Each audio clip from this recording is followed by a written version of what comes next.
Bien, hermanos, pueden abrir la palabra de Dios en Romanos capítulo 3. Romanos capítulo 3, del versículo 1. Estaremos leyendo hasta el versículo 18. Voy a leer en la versión Nueva Biblia de las Américas. ¿Cuál es entonces la ventaja del judío? ¿O cuál es el beneficio de la circuncisión? Grande en todo sentido. En primer lugar, porque a ellos les han sido confiados los oráculos de Dios. Entonces, ¿qué? Si algunos fueron infieles, ¿acaso su infidelidad anulará la fidelidad de Dios? De ningún modo. Antes bien, sea hallado Dios veraz, aunque todo hombre sea hallado mentiroso, como está escrito, para que seas justificado en tus palabras y venzas cuando seas juzgado. Pero si nuestra injusticia hace resaltar la justicia de Dios, ¿qué diremos? ¿Acaso es injusto el Dios que expresa su ira? Hablo en términos humanos. De ningún modo. Pues de otra manera, ¿cómo juzgaría a Dios al mundo? Pues si por mi mentira la verdad de Dios abundó para su gloria, ¿por qué también soy yo aún juzgado como pecador? ¿Y por qué no decir, como se nos calumnia, y como algunos afirman que nosotros decimos, hagamos el mal para que venga el bien? La condenación de los tales es justa. Entonces, ¿qué? ¿Somos nosotros mejores que ellos? De ninguna manera. Porque ya hemos denunciado que tanto judíos como griegos están todos bajo el pecado. Como está escrito, no hay justo ni aun uno, no hay quien entienda, no hay quien busque a Dios. Todos se han desviado. A una se hicieron inútiles. No hay quien haga lo bueno, no hay ni siquiera uno. Sepulcro abierto es su garganta, engañan de continuo con su lengua. Venenos de serpiente hay bajo sus labios. Llena está su boca de maldición y amargura. Sus pies son veloces para derramar sangre. Destrucción y miseria hay en sus caminos. Y la senda de paz no han conocido. No hay temor de Dios delante de sus ojos. Que el Señor bendiga su palabra. Hermanos, todos cuando alguna vez en la vida hemos tenido que evangelizar a las personas, hablándole acerca del mensaje del Evangelio, nos encontramos con diversos tipos de personas. Y una de esas personas son las personas que ponen objeciones, ¿cierto? A lo que nosotros le estamos diciendo, a lo que nosotros le estamos predicando, a lo que nosotros le estamos anunciando. Hay personas que nos van a poner objeciones. Hay personas que sinceramente tienen preguntas sobre lo que significa el cristianismo. Pero también hay ese tipo de personas que solamente buscan objeciones para oponerse a lo que nosotros decimos. Y las personas nos hacen preguntas con la intención, ¿cierto?, de demostrar cuál es la contradicción que pueden encontrar en la fe cristiana y tienen la intención entonces no verdaderamente o sinceramente de querer escuchar lo que nosotros les predicamos, sino que tienen la intención de simplemente mostrar dónde nos tropezamos, dónde nos equivocamos, donde hay una incoherencia según ellos para tratar de mostrar la inconsistencia de la fe cristiana. Y Pablo comienza en estos primeros versículos del verso 1 al 8 con unas objeciones que los judíos van a ponerle al apóstol Pablo. Él va a estar respondiendo 4 objeciones que los judíos empiezan a decirle a Pablo. ¿Por qué van a ponerle estas objeciones? Porque como hemos visto en los sermones pasados, Pablo ha estado explicando acerca de cómo todos los seres humanos son culpables, cómo todos los seres humanos merecen la condenación. Mostró en primer lugar el grupo de los gentiles, ¿cierto? Ese grupo de creyentes que ellos decían o ellos vivían de una forma pecaminosa y Dios dijo a través de Pablo, ¿cierto?, que Dios los abandona o los entrega a la propia condición de sus corazones. Después manifestó y mostró cómo había gente moralista, tanto judíos como griegos, que ellos decían, bueno, nosotros en verdad no somos tan pecadores como ellos, pero Pablo les muestra, ¿cierto?, que verdaderamente están igual de condenados. Y finalmente el grupo tercero es el grupo de los judíos, los cuales creían tener la seguridad de ser verdaderamente creyentes o salvos, lejos de la ira o la condenación de Dios, porque simplemente ellos eran parte del pueblo de Dios, tenían la ley, confiaban en que tenían una relación con Dios especial, confiaban en la circuncisión. ¿Y Pablo qué les demostró? Pablo les mostró a través de los finales versículos del capítulo 2 que verdaderamente el israelita verdadero es aquel que ha sido circuncidado del corazón. O sea, aquel que verdaderamente es creyente es aquel que Dios tiene que haber hecho algo en su corazón. Tiene que haber obrado en su corazón. No importa de dónde venga, no importa la procedencia, verdaderamente importa qué hay en su corazón. Entonces, cuando Pablo dice estas cosas y explica estas cosas y dice verdaderamente el judío es el del interior, el del corazón, los judíos se quedan asombrados ante lo que Pablo está diciendo y no se van a quedar así simplemente, sino que van a plantear entonces objeciones a lo que el apóstol Pablo va a estar diciendo. Y varios comentaristas consideran estos pasajes, hermanos, los pasajes más difíciles del libro de Romanos, estos primeros 8 versículos. La razón principal es porque no sabemos si Pablo, como ha estado haciéndolo a través de todos los capítulos, está dialogando consigo mismo, es como que está haciendo una reflexión a sí mismo, o verdaderamente está considerando los argumentos de judíos que él obviamente no conocía la iglesia en Roma, pero seguramente había escuchado en otros lugares, y entonces se adelanta a esto y empieza a responder este tipo de objeciones. Yo me inclino más a la segunda opción, creyendo que verdaderamente Pablo conocía las razones o las objeciones que tenían los judíos, y por tanto Pablo aquí va a tratar de responder a estas objeciones. Ahora, una de las cosas más interesantes de estas objeciones es que cada vez se van a ir poniendo más grotesca o más incluso blasfemas. La última ya es atribuirle a Pablo una especie de vivamos como queramos, total, no importa, el Señor total ya nos salvó, así que podemos vivir como queramos, ¿ya? Pero vamos a ver cada una de ellas, primero la objeción judía y luego la respuesta de Pablo a través de estos primeros 8 versículos, ¿ya? La primera objeción y respuesta de Pablo la vemos entonces en los versículos 1 y 2 del capítulo 3, en donde aquí la pregunta de los judíos es la siguiente: ¿cuál es entonces la ventaja del judío? ¿O cuál es el beneficio de la circuncisión? Ellos están diciendo, bueno, si entonces ser judío es interiormente, ¿cuál es el beneficio de ser judío? ¿Cuál es la razón o el beneficio de esta circuncisión? Pablo responde, grande en todo sentido. En primer lugar, porque a ellos le ha sido confiado los oráculos de Dios, ¿ya? Entonces Pablo aquí les quiere mostrar y decir, bueno, miren, ciertamente aquel que es judío lo es interiormente, pero ser parte del beneficio de la circuncisión o ser parte del pueblo de Dios es importante, porque a ellos en primer lugar se les entregó los oráculos de Dios. Ya con oráculos de Dios queremos decir las palabras de Dios, ¿ya? En el Antiguo Testamento o en el mundo antiguo, oráculos era cuando, ¿cierto?, algún Dios le daba unas palabras o una revelación a alguien, y entonces esa revelación, esa persona la usaba para, según los fines que entendía que ese Dios le decía. Y en el Antiguo Testamento se usa incluso esta palabra de oráculos muchas veces a través de la palabra de Dios, pero alude a simplemente las palabras mismas de Dios, como nos dice, por ejemplo, la versión NBI. Está apuntando a eso, ¿ya?, que son las palabras de Dios. Al pueblo de Dios se le entregó y se le dio las palabras de Dios. A ellos se le confió la palabra de Dios. Y eso podemos verlo en varios versículos de la Biblia, pero uno es Deuteronomio capítulo 4, versículo 8, si quiere acompañarme ahí, en donde encontrará, ¿cierto?, esta declaración de Moisés. Deuteronomio capítulo 4, versículo 8, dice, ¿o qué nación grande hay que tenga estatutos y decretos tan justos como toda esta ley que hoy pongo delante de ustedes? O sea, está diciendo, ¿qué pueblo existe en el mundo que haya recibido esta ley de Dios?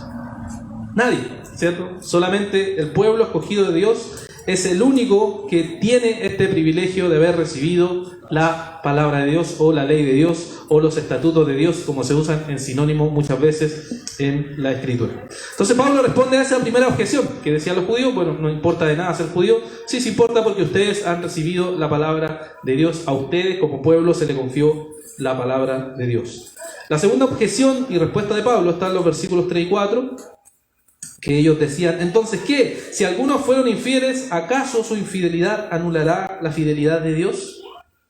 De ningún modo, responde el apóstol Pablo. Antes bien se ha hallado Dios veraz, aunque todo hombre sea hallado mentiroso, como está escrito, para que seas justificado en tus palabras y venzas cuando seas juzgado. Entonces, lo que estaban diciendo los judíos, o los que estaban objetando la verdad que él estaba explicando, es que, bueno, entonces como algunos pecaron, algunos se desviaron, entonces Dios no cumplió su propósito ahí.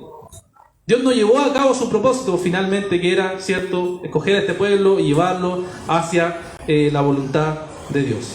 Y Pablo dice, no, de ninguna manera o de ningún modo, como traducen las distintas versiones. Eso es algo enfático. Dice, no, no es así, sino que Dios es verdadero y todo hombre es mentiroso. O sea, aunque el hombre falle en el propósito que Dios le ha demandado, la voluntad de Dios aún sigue llevándose a cabo, porque Dios incluso ha considerado dentro de su plan el pecado del hombre. Él sabe que los hombres van a fallar, Él sabe que nosotros vamos a fallar, pero aún así Dios lleva a cabo su propósito. Y Él cita una escritura para fundamentar o para mostrar que esto es verdaderamente cierto. El Salmo 51, versículo 4, salmo que cantamos y salmo que conocemos. El Salmo 51, versículo 4, donde leemos a David diciendo, contra ti solo he pecado y he hecho lo malo delante de tus ojos, de manera que eres justo cuando hablas y sin reproche cuando juzgas. Como era común en el mundo antiguo, las citas no eran exactas como lo es en la actualidad, sino que las citas lo que buscaban era mantener la idea esencial de lo que citaban o la verdad esencial de la cual ellos citaban. Así que Pablo aquí cita a David para mostrarnos estas verdades de que Dios es totalmente santo en todos sus juicios y en todos sus decretos, y los hombres son siempre falsos en sus pecados. También lo dice el apóstol Pablo en 2 de Timoteo capítulo 2, si quiere acompañarme también ahí, 2 de Timoteo capítulo 2, versículo 13, nos dice lo siguiente el apóstol Pablo. Dice, si somos infieles, Él permanece fiel, pues no puede negarse a sí mismo. Ciertamente los hombres pecan, nos dice Pablo, ciertamente los hombres fallan, nos dice Pablo, pero Dios sigue llevando a cabo su propósito absoluto. Dios sigue siendo fiel aunque los hombres sean infieles. Y eso es verdaderamente también algo consolador para nosotros, que pecamos, que fallamos ante Dios, pero sin embargo Dios sigue siendo fiel. Dios sigue siendo bueno, Dios sigue llevando a cabo su propósito. La tercera objeción y respuesta de Pablo la vemos en los versículos 5 y 6, que los judíos nos dicen, pero si nuestra injusticia hace resaltar la justicia de Dios, ¿qué diremos? ¿Acaso es injusto el Dios que expresa su ira? Hablo en términos humanos, dice Pablo. De ningún modo, pues de otra manera, ¿cómo juzgaría Dios al mundo? Los judíos aquí parecen estar haciendo una alusión al evangelio que revela la justicia de Dios por la fe. Ellos decían, ya que la injusticia de los hombres o la práctica del pecado de los hombres hace resaltar la justicia de Dios, entonces deberíamos nosotros simplemente decir, bueno, si nosotros pecamos, ¿qué importa? Total, resalta la justicia de Dios. Nuestra oscuridad, nuestra maldad, nuestro pecado resalta la justicia de Dios. Así que, ¿qué importa? Y Pablo dice, hablo en términos humanos, ¿cierto? Explicándoles a ellos que esa es la objeción que ellos plantean. Pero Pablo dice que de ningún modo. Pues si Dios no condenara su pecado, entonces Dios, ¿cómo juzgaría a los hombres? ¿Cómo Dios podría decir los gentiles son culpables, los judíos son culpables, los moralistas son culpables, si verdaderamente no importa lo que nosotros hagamos o el pecado que nosotros realicemos? Y como les dije al principio, esto va cada día, cada objeción va aumentando en tensión y mostrando más y más cómo las objeciones que ellos planteaban finalmente no buscaban la sinceridad, no buscaban sinceramente decir, sí, Pablo, tienes razón en lo que tú dices, sino la intención era mal, ¿cierto? La intención que ellos tenían era simplemente desviarse de lo que Pablo había estado planteando. Todos somos condenados, todos merecemos la condenación, todos simplemente estamos perdidos y necesitamos a Cristo. Ellos estaban planteando estas objeciones solamente para desviarse del punto, para desviar la verdad del Evangelio. Así también nos vamos a encontrar con personas que para desviarse de lo que nosotros les decimos van a plantear objeciones. Y la cuarta objeción y respuesta de Pablo, los versículos 7 y 8, nuevamente aumentan más esta idea anterior y dicen, pero si por mi mentira la verdad de Dios abundó para su gloria, ¿por qué también soy yo juzgado como pecador? ¿Y por qué no decir como se nos calumnia y como algunos afirman que nosotros decimos, hagamos el mal para que venga el bien? La condenación de los tales es justa. Entonces nuevamente aquí ellos estaban diciendo, miren, mi mentira abunda para la gloria de Dios. Porque finalmente el Dios bíblico, el Dios que predicas tú, Pablo, nos perdona, así que va a ser para su gloria. No importa que nosotros mintamos, total, al final todo esto es para la gloria, Pablo, no nos preocupemos.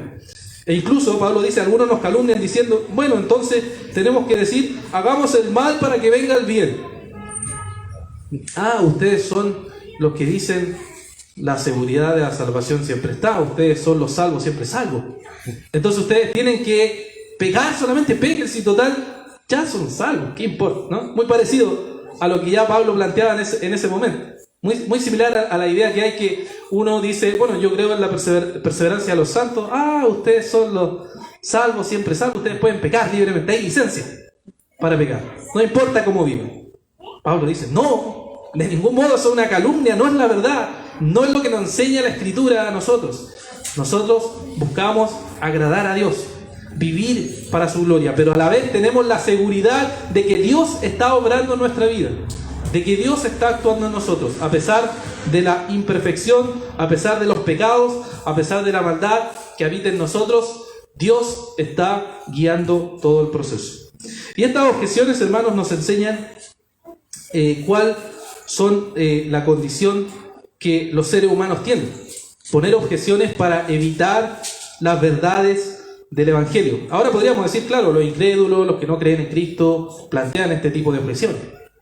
Pero no solamente ellos, también nosotros planteamos objeciones cuando no queremos asimilar la verdad del Evangelio, cuando no queremos reconocer nuestro pecado. ¿O no es cierto que nosotros nos hemos encontrado con personas que nos dicen cuando pecan, no, es que el diablo me engañó, es que no pude hacer nada, el diablo me tomó y me llevó allá a ese lugar o a hacer eso y finalmente pequé? Eso es poner una objeción que es absurda, que no es bíblica, porque sabemos que el problema radica en nuestro corazón pecaminoso. O gente, cierto, que va a decir que no, es que en la iglesia son todos hipócritas, por eso yo no asisto a la iglesia, ya no voy a la iglesia, me alejo de la iglesia, porque son todos unos falsos, unos hipócritas, y uno fácilmente le puede decir ahí, pero ¿has leído lo que dice Jesús acerca de la gente falsa? ¿Has leído que dijo Jesús que va a haber gente hipócrita y falsa dentro de la iglesia? Que van a haber falsos maestros que se van a levantar exactamente desde el cristianismo para decir ciertas cosas que no están en la palabra de Dios. Y todo eso esconde en el corazón de los hombres estas objeciones que simplemente no quieren admitir que han pecado y que necesitan arrepentirse, humillarse y volver a congregarse, en este caso, para estar sirviendo en la obra del Señor.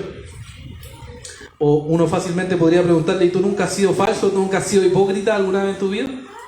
¿Nunca has fallado al Señor y has aparentado externamente algunas cosas como lo hacían los fariseos, como lo hacían los judíos? ¿Nunca has actuado de esa misma manera tú? Fácilmente podemos ver que sí. Fácilmente podemos ver que sí. Pero también tenemos las personas, ciertos, no creyentes que pueden plantear objeciones sobre el cristianismo, y estas pueden ser, por supuesto, muy variadas objeciones, y algunas de ellas pueden ser planteadas con una buena intención. O sea, preguntas que surgen naturalmente de las personas cuando escuchan sobre que Dios es bueno y todopoderoso, y las personas preguntan, bueno, ¿y por qué ese Dios bueno y todopoderoso permitió el mal? ¿O por qué, si Dios es amor, envía a gente al infierno? ¿Cierto? Este tipo de objeciones que la gente van a plantear y que nosotros ahí vamos a tener que ser pacientes y poder estar con ellos y responderles sinceramente esas preguntas que tienen. Pero también vamos a tener ciertas objeciones de personas que las van a hacer con mala intención, y igual que los judíos van a intentar ocultar su incredulidad a través de ellos. Entonces uno tiene que preguntarse cómo hace este tipo de objeciones. ¿Verdaderamente como cristianos hacemos algunas objeciones para evitar algunas cosas que la Biblia nos dice? ¿Ponemos excusa para no obedecer lo que la palabra de Dios nos dice? ¿O aquellos que no son creyentes ponen objeciones simplemente para no admitir lo que la Biblia de Dios exige de ellos, que es arrepentirse, creer y venir a Cristo y servir a Dios? ¿O para evitar la conclusión de que va a haber un juicio final en el cual va a juzgar a todos los hombres y van a tener que dar cuenta de esta verdad delante de Dios? Todas estas cosas se pueden evitar a través, cierto, de ciertas objeciones que se plantean detrás para evitar la consecuencia lógica que la Escritura nos dice. Entonces Pablo nos introduce ahora en los siguientes versículos en lo que él ha estado intentando hacer a través de todos los versículos, que es acorralar al hombre y decir, miren, en verdad, todos somos culpables. Todos estamos bajo el pecado. Y después que Pablo trata las objeciones, entonces en el versículo, del versículo 9 al versículo 18, lo que Pablo nos va a mostrar o nos va a enseñar es que todos somos culpables. Y el verso 9 comienza así con esa introducción diciéndonos, entonces, ¿qué? ¿Somos nosotros mejores que ellos? De ninguna manera, porque ya hemos denunciado, o demostrado, como dicen otras versiones, que tanto judíos como griegos están bajo el pecado. NBI lo dice, ¿a qué conclusión llegamos? ¿Acaso los judíos somos mejores? De ninguna manera, ya hemos demostrado que tanto los judíos como los gentiles están bajo el pecado. Así que Pablo aquí concluye, nos dice, bueno, hemos denunciado, hemos demostrado que tanto los judíos moralistas como los judíos hipócritas, como los gentiles, todos son culpables delante de Dios. Tanto los gentiles que pecan abiertamente contra Dios, tanto los judíos que pecan abiertamente contra Dios, tanto los moralistas que pecan secretamente contra Dios, todos somos culpables. Y dice Pablo, bueno, ustedes me han estado escuchando, les dice a la gente que está oyendo, y ustedes que son judíos, o algunos que están gentiles ahí seguramente escuchando cuando se leía la carta, dice, les voy a demostrar que esto es así. A algunos que se cuestionan esto, les voy a demostrar a ustedes judíos, principalmente, que están escuchando, que esto que dice que todos somos culpables, es algo que la misma Escritura ha enseñado siempre. La misma Escritura que ustedes creen, dice esta realidad. Ustedes, todos, son culpables. Todos están separados de Dios y todos merecen la condenación. Y así empieza entonces, citando la Escritura Pablo, desde el versículo 10 al versículo 12 en primer lugar, cita un grupo de versículos, va a citar varios grupos de versículos, pero primero cita, ¿cierto?, del verso 10 al verso 12, el primer grupo de versículos, dice, como está escrito, ahí está haciendo una referencia a una cita del Antiguo Testamento, no hay justo ni aun uno, no hay quien entienda, no hay quien busque a Dios, todos se han desviado, a una se hicieron inútiles. No hay quien haga lo bueno, no hay ni siquiera uno. Aquí Pablo comienza citando dos grupos de versículos, Salmo 14, verso 1 al 3, y Salmo 53, verso 1 al 3, que son muy similares, muy parecidos.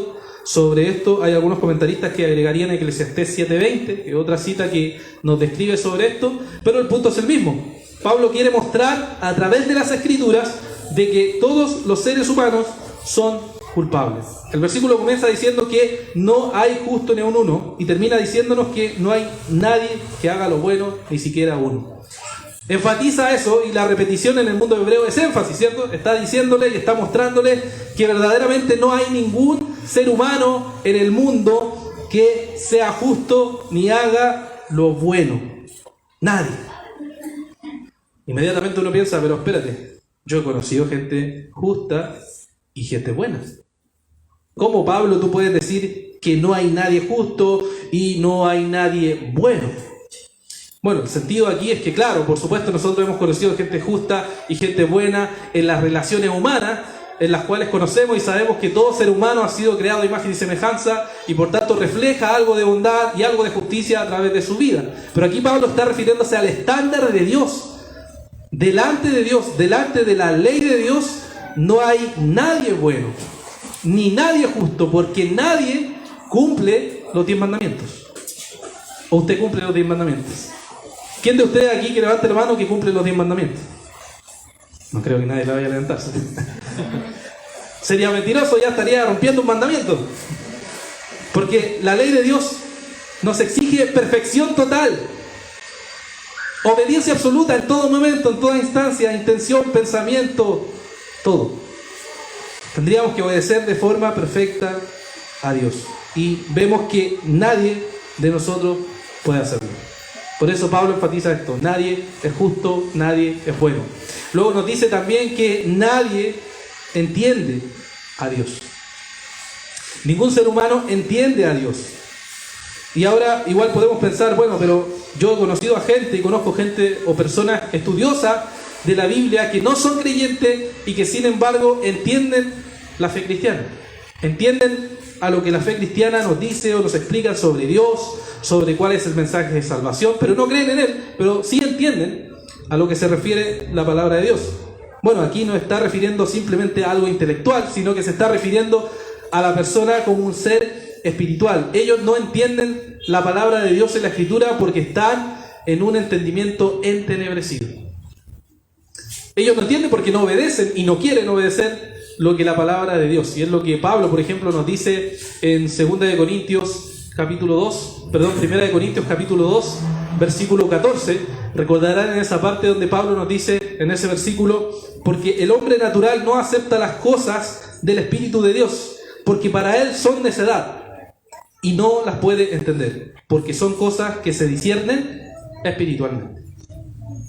Lee la Biblia a la persona y dice: sí, entiendo el mensaje, pero no creo esto. ¿Cómo Dios puede hacer esto? No entiendo esto, ¿por qué puede haberlo hecho? No estoy de acuerdo con que Dios haya hecho eso. Simplemente no puede entender y aceptar y someterse a lo que la Escritura dice porque está con un entendimiento entenebrecido en pecado. También nos dice que no hay quien busque a Dios. ¿Ya? Hay personas que igual van a escuchar esto y van a decir: pero yo busqué a Dios. Yo busqué a Dios. Y uno le pregunta: bueno, ¿por qué buscaste a Dios? No, lo que pasa es que un día había tenido un accidente mi hijo, o había muerto un tío, o había muerto un familiar, entonces yo fui a Dios y le dije: Señor, ayúdame, o Señor, sánalo, o estaba pasando una necesidad económica, entonces empecé a ir a la iglesia y empecé a buscar a Dios. Pero la pregunta es: ¿buscabas a Dios para que Dios te diera algo, o buscabas a Dios porque querías glorificarlo a Él? Y generalmente las personas llegan a la iglesia porque están buscando algún bien material, o alguna sanidad, o algo, ¿no? No buscaron verdaderamente a Dios para la gloria de Dios, sino que lo buscaron para su propio beneficio finalmente, para recibir algo de Dios, que Dios les diera. Pero igual hay personas que se han convertido y dicen: no, pero yo busqué a Dios igual, porque yo empecé a buscar en la Biblia, a profundizar en la Escritura, y finalmente me encontré con el Dios verdadero y fui salvo. Bien, me parece, pero la Escritura dice que es porque Dios te buscó a ti primero. Porque Jesús dijo, por ejemplo, en Juan capítulo 15, versículo 16: ustedes no me escogieron a mí, sino que yo los escogí a ustedes, y los designé para que vayan y den fruto, y su fruto permanezca, para que todo lo que pidan en el Padre en mi nombre se los conceda. Ustedes vinieron a mí y son cristianos hoy porque yo los llamé, porque yo los predestiné, porque yo los escogí a ustedes. Y es por eso es que son creyentes. No es porque ustedes naturalmente me buscaran, porque ustedes están muertos en delitos y pecados. Su voluntad está esclavizada al pecado y no pueden venir a Dios al menos que Dios les traiga a ustedes. Y también nos dice Pablo aquí que se desviaron y se hicieron inútiles. ¿Se desviaron de qué? Bueno, se desviaron porque los hombres nacen en pecado, son inútiles para la obra de Dios. Los hombres creen que sus caminos son correctos y que ellos van a determinar el destino de sus vidas y van a vivir sin considerar a Dios, y por tanto se desvían por el propósito el cual Dios los creó. Dios los creó con un propósito y ellos, al vivir en pecado, entonces no viven conforme al propósito por el cual Dios les llamó. Por eso el Proverbio, capítulo 14, verso 12, nos dice: hay camino que al hombre le parece derecho, pero al final es camino de muerte. O sea, ellos creen que van bien. O sea, me va súper, estoy económicamente bien, tengo una familia estable, tengo un buen trabajo, tengo buenos amigos, soy profesional, me va bien. ¿Para qué necesito a Jesús? Todo está súper. Pero la Biblia nos dice que aún así tu camino, si no estás en Cristo, es camino de muerte. Lejos de Jesús no hay esperanza. Y puede que ahora temporalmente estés bien, pero en algún momento tu vida van a pasar cosas, sufrimientos, como todos enfrentamos, creyente y no creyente, y vamos algún día a enfrentarnos a la muerte, y vamos a ver entonces dónde vas a ir sin Jesús. No hay otra esperanza, solamente Jesucristo. Por eso Pablo les dice estas verdades en estos primeros versículos del 10 al 12. Pero Pablo sigue aumentando esto y sigue profundizándonos para mostrarnos con cuán profunda maldad hay en nuestros corazones. Y en los versículos 13 y 14 sigue citando otras escrituras para describir cómo el pecado está en todo nuestro ser. Versos 13 y 14 dice: sepulcro abierto es su garganta, engañan de continuo con su lengua, veneno de serpiente hay bajo sus labios, llena está su boca de maldición y amargura. Aquí Pablo, ¿cierto?, está nuevamente citando varios versículos, pero si usted se da cuenta y lee con atención, se va a encontrar con que Pablo describe varias cosas aquí: garganta, lengua, labios, boca. Todo eso describe nuestras palabras pecaminosas, nuestros dichos pecaminosos, la corrupción que hay en nosotros. Y primero empieza hablándonos de sepulcro abierto es su garganta, citando el Salmo 5, versículo 9, para mostrarnos la corrupción y la infección que hay en la persona humana. No sé si alguna vez ha tenido la oportunidad de estar cerca de un sepulcro abierto, ¿ya?, donde hay ciertos huesos, donde hay un cuerpo quizás descomponiéndose. Yo, antes de ser cristiano, hice mis maldades y una de esas fue ir a un cementerio con unos amigos y sacar huesos de la fosa común. Y ahí fuimos, caminamos, entramos al cementerio, había huesos ahí, nos acercamos y hicimos la competencia, quién sacaba más. Pero en ese momento uno siente el olor que hay, que brota de eso, la putrefacción que brota de eso es terrible. Uno sale con ganas de vomitar, obviamente. Y esa es la descripción que nos pone el apóstol para pensar. Miren, así son ustedes. Así de putrefacto es su corazón.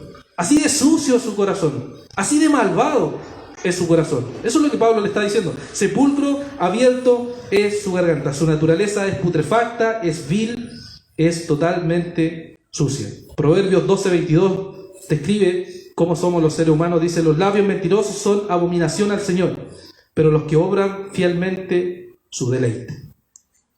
Hay mentira de continuo en nuestra boca, en nuestro corazón. En segundo lugar, nos dice, citando al Salmo 140, verso 3, describe la boca de los seres humanos como una serpiente que tiene veneno bajo sus labios.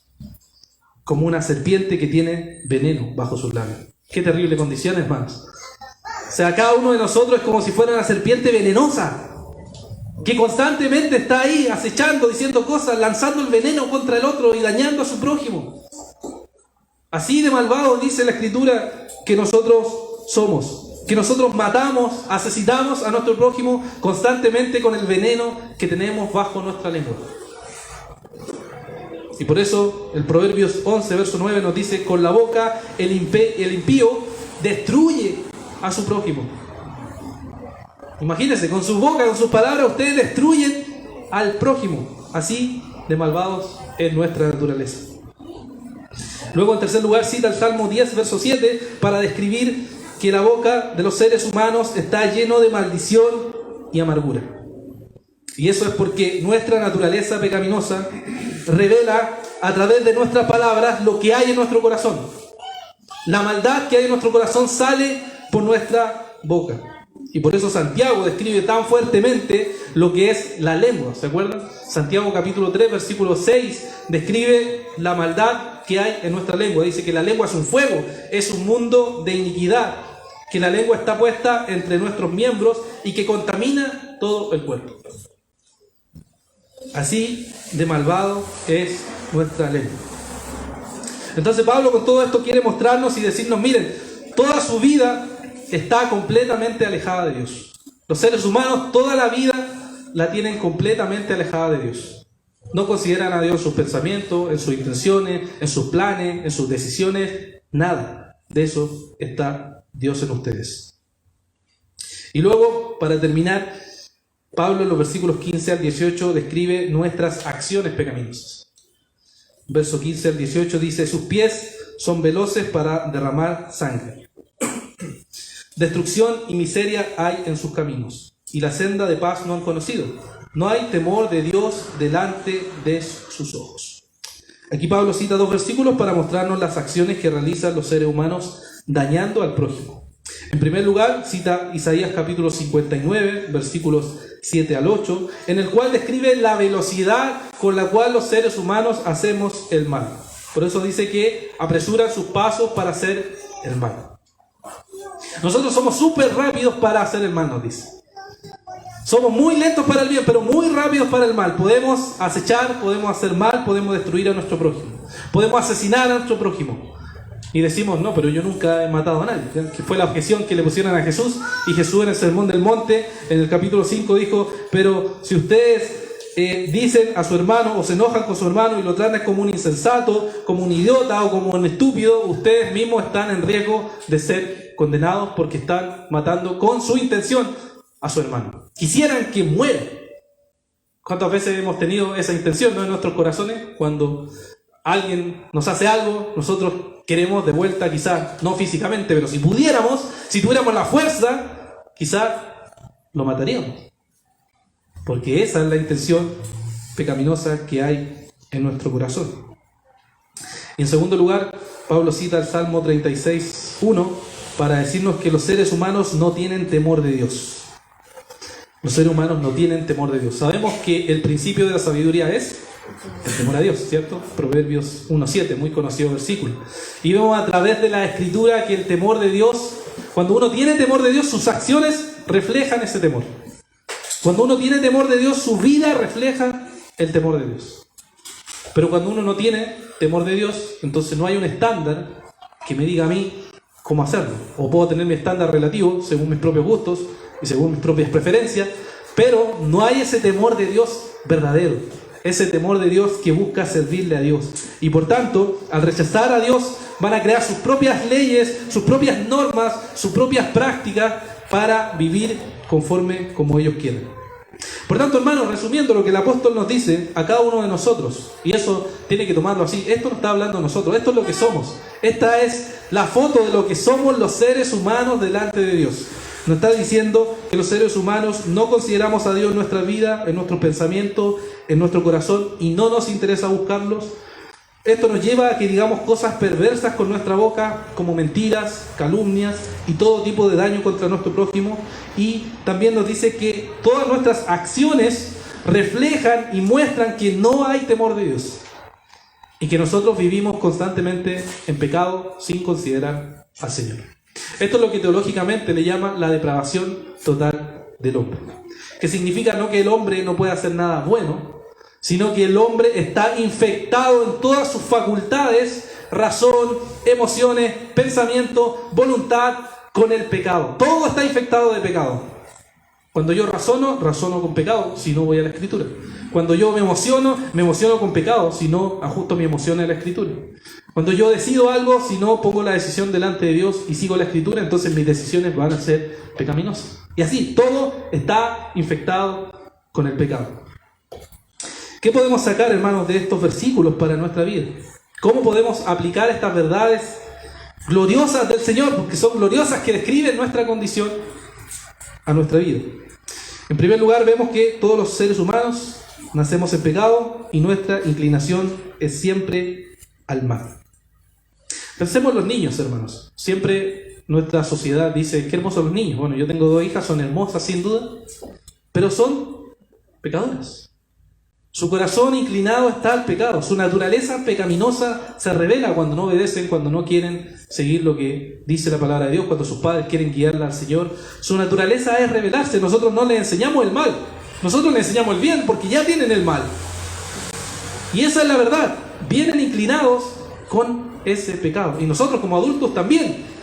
Nosotros estamos inclinados al pecado. Y aún siendo cristianos, tenemos luchas, ¿no? Cada uno de ustedes tiene ciertas luchas con un cierto pecado en particular. ¿Por qué? Porque son pecadores, porque somos pecadores, porque estamos inclinados al pecado y al mal. Y esa es nuestra naturaleza pecaminosa. ¿Eres consciente, hermano, de esta condición pecaminosa?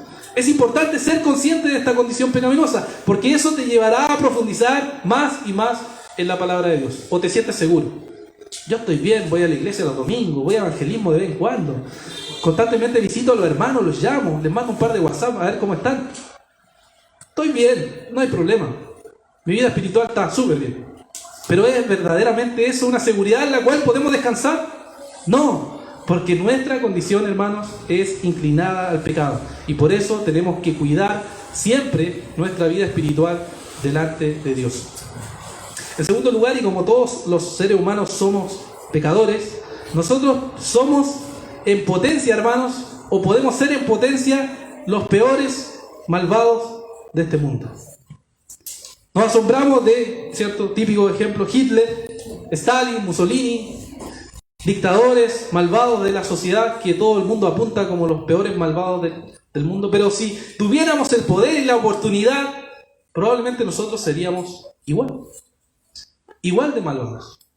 Si nosotros dejamos que el pecado crezca en nosotros y avance en nosotros deliberadamente, nosotros podríamos ser igual de malvados que ellos, si tuviéramos el poder, las armas o todo. ¿O recuerdan el caso del 2019, del caso del profesor Nivaldo Venegas, el cual fue asesinado y descuartizado por su pareja, que fue en Villa Alemana? ¡Qué terrible! ¡Qué malvado! ¡Qué pecado más terrible podemos pensar! Pero así podemos llegar a ser también nosotros, por nuestro pecado. ¿Crees realmente que así de malvado puedes llegar a ser? ¿Que así de perverso podemos llegar a ser? O el caso también que fue conocido el año 2020 de Ámbar Cornejo, la cual fue asesinada por su mamá y su pareja. Y todos nos asombramos y todos, ¿cierto?, compartimos la rabia y pusimos ahí compartiendo el enojo contra eso que había sido terrible. Pero ¿podíamos llegar nosotros a esa condición pecaminosa igual? Si nuestro corazón lo dejamos frío, seco, muerto y vivimos sin Cristo delante de Dios, nosotros somos igual de pecadores. Y necesitamos la gracia de Dios igual que toda esa gente que nosotros consideramos, por supuesto, como perversos, que hicieron un pecado terrible. Por tanto, hermanos, en tercer lugar podemos ver aquí esto: los seres humanos somos culpables, y este es el punto de Pablo. Son culpables los gentiles, son culpables los judíos, somos culpables nosotros. Y eso significa que nosotros merecemos la condenación eterna.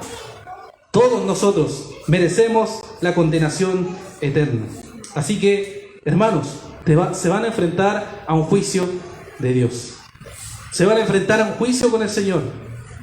¿Cómo nos vamos a presentar delante de Dios? Para aquellos que somos creyentes, la base debe ser Jesucristo. Pero para aquellos que no son creyentes, ¿cuál va a ser la base para presentarse delante de Dios? Si todos somos culpables y todos somos merecedores de la ira de Dios, entonces deben arrepentirse, creer en Cristo, venir a Cristo y confiar en su gracia maravillosa, porque a pesar de que seamos los más viles, Cristo y su gracia cubre esa maldad. Amén. Si creen y se arrepienten de sus pecados. Amén. Aunque seamos los más malvados, Cristo murió en esa cruz y resucitó el tercer día para llamarnos a nosotros a la salvación. Así que también a ti te llaman. Ven a Cristo, ven a su salvación, ven a su gracia, confía en su misericordia y aférrate a esta verdad maravillosa. Cristo es el Salvador, Cristo es el Redentor. Aunque seamos los más perversos, su gracia es mayor, como cantamos hoy. Su gracia es mejor, superior, mayor, gloriosa, y en ella confiamos. Oremos, hermanos.